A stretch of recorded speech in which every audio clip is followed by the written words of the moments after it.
Hi guys అందరికి కూడా అయితే ఇప్పుడు మనం అదర్ వీడియో వచ్చేసాం. ఎన్లాబ్ X8 5.5Dలో అయితే ప్రీసెట్ చేశాను. సో ఇదే విధంగా X8లో కూడా చేసుకోవచ్చు. డిఎస్పీ యాంప్ ఏదైనా కానీ ఎన్లాబ్లో మనం చేసుకోవచ్చు.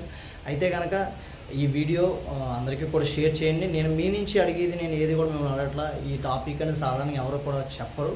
సో నేను మిమ్మల్ని అడిగేదల్లా నేను ఏమో మిమ్మల్ని అడగట్లా. నాకు ఈ యొక్క వీడియోస్ అనేది అందరికీ షేర్ చేయండి, మీరు చూడండి, లైక్ చేయండి, కామెంట్ చేయండి. మరిన్ని వీడియోస్ కోసం మీకు ఏమైనా వీడియోస్ కావాలంటే కానీ కింద కామెంట్ పెట్టండి. ఖచ్చితంగా నేను అనేది ఆ కామెంట్ చేసి వీడియోస్ పెడతాను. So thank you for watching. ఇంకా లేట్ చేయకుండా వీడియో దగ్గర వెళ్ళిపోతాం. వీడియో ఎలా ఉందో ఖచ్చితంగా కామెంట్ అయితే చేయండి. సో ఎవరు కూడా వీడియోని స్కిప్ చేయొద్దు, ఎందుకంటే ఎవ్రీ వర్డ్ చాలా ఇంపార్టెంట్. ఎందుకంటే నేను ప్రతిదీ కూడా మీకు అర్థమయ్యే విధంగా ప్రతి ఫిల్టర్ గురించి కూడా ఎక్స్ప్లెయిన్ చేశాను. సో కొంచెం లెంత్ ఉన్నా సరే వీడియో ఖచ్చితంగా చూడండి. Thank you so much. Lakh చేయకుండా వీడియోలోకి అయితే వెళ్ళిపోతాం. హాయ్ గైస్, అయితే ఇప్పుడు ఓకే, ఎన్లాబ్ X8 5.5D మన టాప్ ఇంతకు ముందు సబ్ ప్రీసెట్ అయితే చేస్తాం. ఒకవేళ సబ్ ప్రీసెట్ ఎవరైనా వీడియో చూడకపోతే వీడియో చూడండి. ఇప్పుడు వచ్చేసరికి టాప్ అనేది మనం ఈ యొక్క యాంప్లిఫైయర్కి ప్రీసెట్ అయితే చేద్దాం. ద బెస్ట్ టాప్ మన డీజే పర్పస్ కానీ దేని పర్పస్ అయినా కానీ మనకి ఇది ప్రెజర్ పడకుండా, ఎందుకంటే ఎన్లాబ్ అనేది ఎక్కువ పంచ్ అయితే ఎక్కువ ఉంటుంది యాంప్లిఫైయర్. సో అయితే ఇప్పుడైతే మనం చూద్దాం ఇదైతే ఎలా చేయాలో. సో లింక్ అనేది నేను యూట్యూబ్ డిస్క్రిప్షన్లో ఇస్తాను, చూడండి. సో ఇది వచ్చేసరికి అప్లికేషన్ ట్యాప్ చేయండి. ట్యాప్ చేయగానే మీకు ఇలా వస్తుంది. సో దీన్ని ఏం చేస్తారంటే మన ఏదైతే యాంప్లిఫైయర్ కనెక్ట్ చేసిన జాక్ ఉందో, సో దీన్ని మిక్సర్ ఇప్పుడు మన ల్యాప్టాప్ అయితే కనెక్ట్ చేయండి. సో కనెక్ట్ చేయగానే ఇక్కడ చూడండి కనెక్ట్ చేయండి. సో ఇక్కడ సెర్చ్ డివైజెస్ ఓకే చేయండి. చేయగానే డిఎస్పీ మోడలర్ ఓకే చేయండి. తర్వాత ఇక్కడ ఏం చేస్తారంటే దీని మీద డబల్ ట్యాప్ చేయండి. సో సింక్ పీసీ అని అడుగుద్ది, నో చేయండి. ఓకే, ఈ వచ్చరికి మనకి ముందు వీడియోలో నేను చెప్పాను కదా. సో ఈ వచ్చరికి మనకి సేవ్ చేసుకుని ఒక ఆప్షన్స్, తర్వాత వచ్చేసరికి మన ఫిల్టర్స్, ఇవన్నీ కూడా నేను ముందు వీడియోలో సబ్ వీడియో అయితే ఏదో ఉందో ఆ వీడియోలో అన్నీ కూడా దీని గురించి వీటి గురించి ఎక్స్ప్లెయిన్ చేశాను. సో ఫస్ట్ మీరు ఏం చేస్తారంటే డైరెక్ట్గా ఇన్పుట్ సెక్షన్కి వెళ్ళండి. సో ఇది ప్యారలల్ మోడ్ ఉందంటే ఆటోమేటిక్గా ఒక ఛానల్కి ఇస్తే రెండో ఛానల్ అనేది ఆటోమేటిక్గా వర్క్ అవుద్ది. ఇప్పుడు ఏం చేస్తారంటే నేను దీన్ని స్టీరియో చేస్తాను.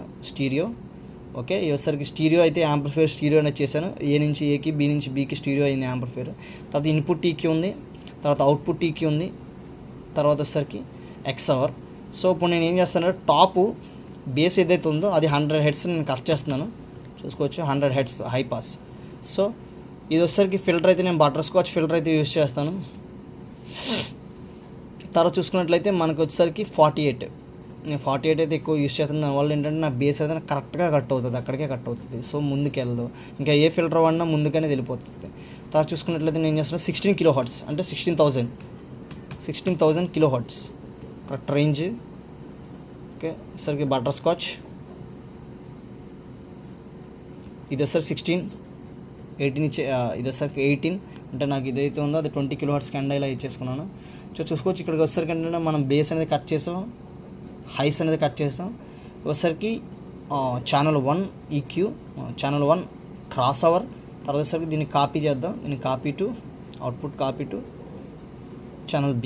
సో ఈ రెండు ఛానల్లో మనం ఏదైతే ఉందో EQ అయితే ఈ రెండు ఛానల్ ఏమైతే ఉన్నాయి, ఈ రెండు ఛానల్లో కూడా మనం క్రాస్ ఓవర్ అనేది పెట్టాం. సో మనం ఏం చేస్తామంటే బేస్ అనేది కట్ చేస్తాం. ఎంతవరకు కట్ చేస్తామంటే 100 హెర్ట్స్ వరకు కట్ చేస్తాం. 16 kHz వరకు మనం ఇది ఒక అయితే దీన్ని అయితే ఎనేబుల్ చేసాం. గ్రాఫిక్ EQని చూసుకోవచ్చు. తర్వాత ఇప్పుడు ఏంటంటే నాకు ఈ స్పీకర్ ఏదైతే ఉందో దాంట్లో నాకు వచ్చేసరికి హైస్ అనేది నాకు కొంచెం కావాలి కాబట్టి నేను ఏం చేస్తానంటే ఎక్కడైతే 6 kHz రేంజ్ ఉందో ఆ రేంజ్లో నేను అది ఇంక్రీజ్ చేస్తాను, చూసుకోవచ్చు. సో ఇది అనేది ఇంక్రీజ్ చేశాను. సో దీన్ని నేనైతే స్ప్రెడ్ చేస్తాను, ఎందుకంటే అక్కడే కాదు నాకు కొంచెం స్ప్రెడ్ అవ్వాలి. సో దీన్ని నేను కొంచెం ఫిల్టర్ అనేది మారుస్తున్నాను. QR కాన్ అంటారు దాన్ని, QR కాన్. క్యూ ఉంది చూసారా, QR కాన్. ఇది వచ్చేసరి ఫ్రీక్వెన్సీ సెలెక్షన్, ఇది వచ్చేసరి గెయిన్.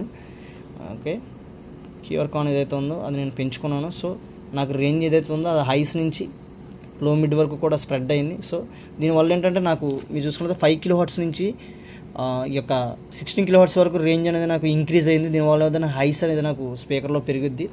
హెచ్ఎఫ్ ఏదైతే ఉందో అది హైస్ అనేది బాగా పెరుగుద్ది. సో ఇప్పుడు నాకేంటంటే ఇంకొంచెం స్మూత్గా ఉండాలి సౌండ్ అనేది. నాకేంటంటే నాది మిడ్ ప్రెజర్ కాబట్టి నాది కొంచెం స్మూత్గా ఉండాలి. కాదు డీజే వాళ్ళు అయితే ఇది అక్కర్లేదు. లైవ్ ఎవరైతే ఉన్నారో లైవ్ వాళ్ళకి చాలా ఉపయోగపడుతుంది ఇది. సో ఏం చేస్తారంటే మీరు 1 kHz ఏదైతే ఉందో ఆ రేంజ్లో కొంచెం తగ్గించుకొని ఏదైతే ఉందో ఫిల్టర్, ఈ ఫిల్టర్ని మార్చుకోండి.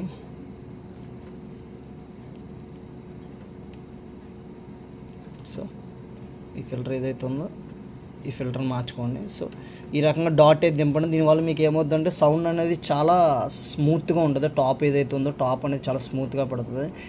సో దీన్ని వచ్చరికి మనం కాపీ చేసేద్దాం. Copy 1 to 2. సో ఈ రకంగా టాప్స్ అనేది మీరు ప్రీసెట్ చేసుకోండి. టాప్లో అనేది చాలా స్మూత్గా ఉంటుంది.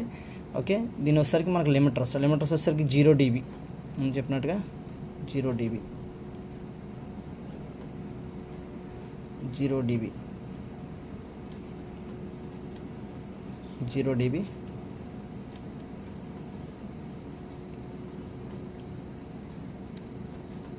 0 dB attack time release time అలా ఉంచేసేయండి. తర్వాత వచ్చేసరికి మనకి టాప్స్ అనేవి ఓకే చేసేసాం. సో ఇప్పుడు మనం దీన్ని సేవ్ చేయాలి. సేవ్ చేయాలంటే స్టోర్ టాప్ అని పెట్టండి. తర్వాత ఒకసారి స్టోర్ 2 అంటే దేంట్లో స్టోర్ చేయాలి, ఎంటీ. ఇప్పుడు సార్ ఛానల్ నెంబర్ 8 ఎంటీగా ఉంది, ఎంటీ స్టోర్ అంతే. ప్రోగ్రామ్ అనేది మనకు సేవ్ అయిపోయింది. ఇప్పుడు మనం యాంప్లిఫై చూసుకున్నట్లయితే XOR స్టోరింగ్ ఓకే చేసుకుంటే ప్రోగ్రామ్ అనేది సేవ్ అయిపోయింది. ఇప్పుడు ఈ ఫైల్ ఎక్కడ ఉంటుందంటే చూసుకోవచ్చు. ఇప్పుడు నెంబర్ 7 ఇంతకుముందు సబ్ చేసాం, ఇప్పుడు వచ్చేసరికి టాప్స్ చేసాం. సో చూసుకోవచ్చు ఈ రకంగా మనం ప్రోగ్రామ్ అనేది చేసుకోవచ్చు. ఏదైతే ఎన్లాబ్ X8 సిరీస్ ఉందో DSP యాంప్స్, ఈ యొక్క సాఫ్ట్వేర్ ఏదైతే ఉందో ఈ సాఫ్ట్వేర్ ద్వారా ప్రతి యాంప్లిఫైర్ని మనం రీసెట్ చేసుకోవచ్చు.